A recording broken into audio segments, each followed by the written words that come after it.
महामारी और गिरती अर्थव्यवस्था से जूझ रहे देश के सामने कूटनीतिक मोर्चे पर भी चुनौती काफी बढ़ गई है।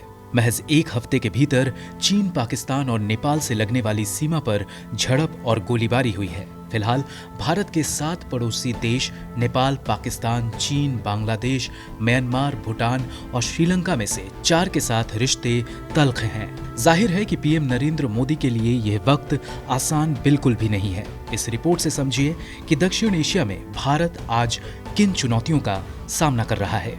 भारत के लिए फिलहाल सबसे बड़ी चुनौती चीन है, जिसने गलवान वैली में 20 भारतीय सैनिकों को बर्बरता के साथ मार दिया। सिक्किम से सटे इलाके डोकलाम में 73 दिनों तक चली तनातनी के बाद लद्दाख में हुए खूनी संघर्ष से भारत और चीन के रिश्ते बिगड़ गए हैं। प्रधानमंत्री मोदी पिछले 6 सालों में चीनी राष्ट्रपति शी जिनपिंग से 18 बार मिल चुके हैं। इसके बावजूद लद्दाख की गलवान घाटी पर चीन का कब्जा हो गया। चीन अब पीछे हटने को तैयार नहीं है और उसे पीछे ढकेलने की कोशिश में रिश्तों में तनाव आना तय है।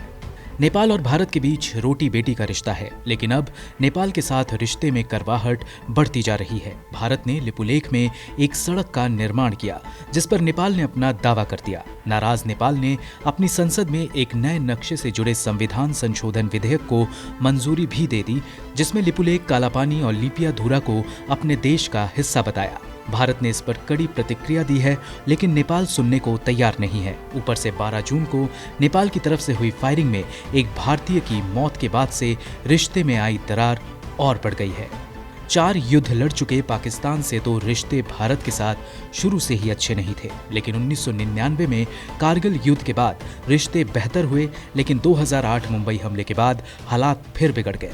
पीएम मोदी ने साल 2015 में नवाज शरीफ की बेटी की शादी में अचानक पाकिस्तान जाकर सबको चौंका दिया था। तब उम्मीद थी कि भारत और पाकिस्तान के बीच रिश्ते मोदी सरकार में बेहतर होंगे, लेकिन हुआ बिल्कुल उल्टा।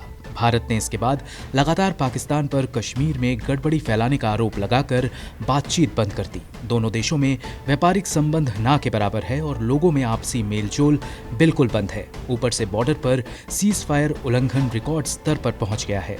बांग्लादेश को बनाने में भारत की अहम भूमिका रही है। दोनों देशों के रिश्ते भी बेहतर रहे हैं, लेकिन अब इसमें दरार आती दिख रही है। विवादित नागरिकता कानून के चलते बांग्लादेश के हाई प्रोफाइल मंत्री भारत का दौरा रद्द कर चुके हैं। ढाका समेत तमाम शहरों में मौजूदा सरकार के खिलाफ विरोध प्रदर्शन हुए हैं।